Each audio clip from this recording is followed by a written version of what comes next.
As sports fans, we always love rookies, and part of the reason is because it's fresh blood. We're looking for new stars. We get infatuated with the NFL draft, and we like to follow these players on their career path. And once you get through a player's rookie season, or get through a draft class rookie season, if you take the draft seriously in any way, it's your first real chance to kind of step back and evaluate how you viewed the class, how accurate you were or you weren't.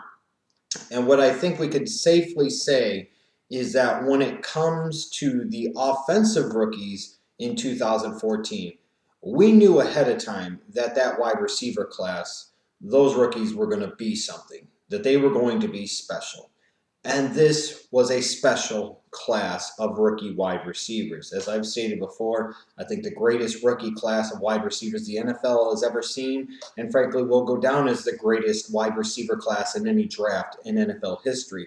So when it comes to talking about the 2014 Offensive Rookie of the Year, it should be no surprise to anyone that several receivers find themselves at the very top of the list for consideration. But with that said, I do think that it's not so clear cut and dry that it's just all dominated by wide receivers and that's it. There are six total candidates that I've come up with, and I'm going to name them off in six, five, four, three, two, one kind of order, if that makes sense. So let me get started here. I know a lot of people have talked about Zach Martin and his impact for the Dallas Cowboys as a rookie, being that third first round pick coming into that offensive line, along with Tyron Smith, along with Travis Frederick, and have looked at Zach Martin as a big reason for what the Cowboys have been able to do in 2014. And I agree, he's had an impact. There's no question about it. He makes Jerry and Stephen Jones look very wise for taking him. However, with that said, I don't feel that he was the best offensive lineman out of this rookie class in 2014. I don't even think he was the best guard. I personally think that honor goes to Joel Bitonio from Nevada for the Cleveland Browns. He was a guy that played left guard right from the very beginning. This guy was a beast. This guy, I think, was a far superior guard as a rookie compared to what Zach Martin was. When you look at Bitonio, here's a guy that I think has been very, very overlooked and very, very underrated in terms of just how good he was coming into the NFL from day number one.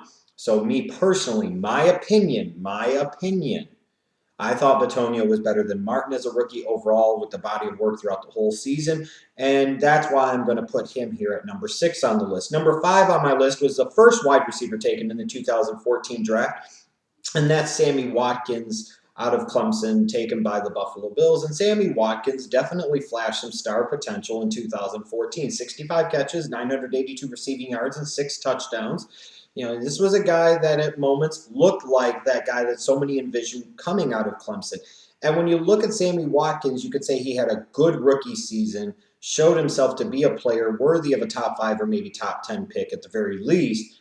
And he could have done so much more if he had a real quality NFL quarterback throwing him the ball. You look at his numbers and you wonder what would have happened if he had a better quarterback other than EJ Manuel or Kyle Orton throwing him the ball. How much better would his numbers have been in 2014? It's kind of, in a way, why he ends up number 5 on the list. There were some other receivers that flat out just had a better season in 2014, and he was hurt in part by the lack of quality quarterback play in Buffalo. Number 4, I go to Kelvin Benjamin of the Carolina Panthers. Here's a guy that I wasn't too sure of coming out of Florida State. Here was a guy that, to me, had some issues with consistency, had some questions in terms of his ability to separate, the fact that he was already 24 years old. There were some things for me not to like about him as a prospect, but there were those things that I'm like, if he gets in the right situation with the right team, this guy could be one of the 3 or 5 best receivers out of this class as well. And he most certainly showed that potential at times throughout 2014.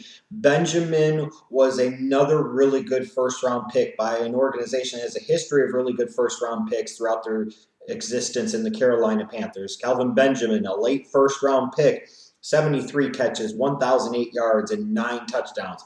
So one of 3 rookie wide receivers to go over the 1,000-yard mark. And when you look at Kelvin Benjamin, imagine how much better a team like the Kansas City Chiefs would be off with having a guy like Kelvin Benjamin in the fold, just as an example.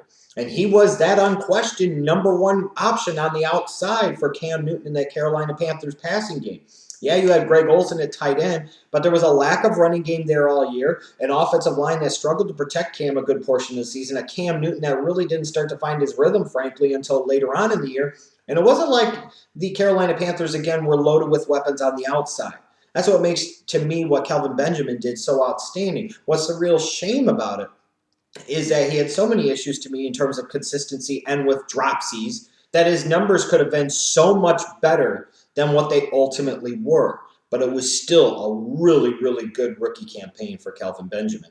The next wide receiver, finding himself at number 3 on my list, has to be Mike Evans of the Tampa Bay Buccaneers. When I talk about Sammy Watkins and the lack of quarterback play really hurting his numbers, you look at Mike Evans, he was outstanding. He was the number 1 wide receiver on that Buccaneers team, not veteran Vincent Jackson. And that's saying something because Vincent Jackson's no scrub. Mike Evans is certainly no scrub. This guy is everything I envisioned he was going to be out of Texas A&M. He's got more speed and explosiveness than you envision. He doesn't get a ton of separation, but he gets more than enough. When you factor in his size and his physicality, this guy is a man. This guy is a force on the outside.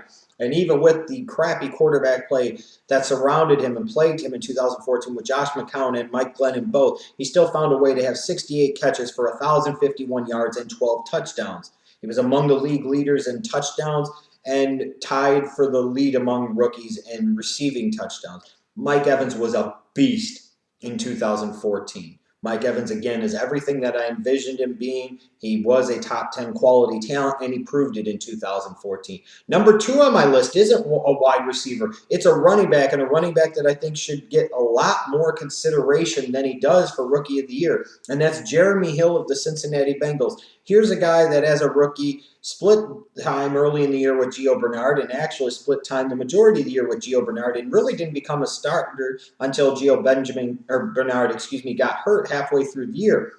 But Jeremy Hill made his opportunities matter. 222 carries for 1,124 yards and 9 touchdowns. He averaged over 5 yards a carry as a rookie. Here was the second running back taken in the 2014 NFL Draft, justifying why the Cincinnati Bengals took him where they did, where a lot of people were questioning after taking Gio Bernard last year in the second round, why they would take Hill in the second round, especially when Carlos Hyde was on the board. Jeremy Hill showed you why the Cincinnati Bengals took him in the second round. He was that between the tackles force that Gio Bernard just frankly is not. A great thunder and lightning tandem to watch in the future, but Jeremy Hill, I think, deserves a lot more respect and a lot more credit for the quality of a rookie season that he did, especially with the limited opportunities that he ended up with. But when he got those opportunities, he damn sure made the most of them. With all that said, we get to the point. There's no question who the offensive rookie of the year is. There is no argument.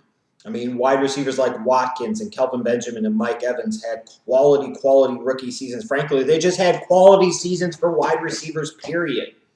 And you had other rookie wide receivers, guys like the Jordan Matthewses and the Martavis Bryants of the world, and when he was healthy, Brandon Cooks, that all had quality seasons, not just for rookies, but quality seasons, period, when they got their opportunities. But there's one guy that clearly stands out above the rest, and it's so great for me to see it because this was a guy that I was very heavy on, very all in on, very early in the draft process leading up to the 2014 NFL Draft. And those of you that watch me know this. I was mocking this guy in the first round when other people were putting him in the second round. I was talking about him as a top 10 talent and a top 10 pick, no doubt about it, when other people were saying he was a late first to early second round pick.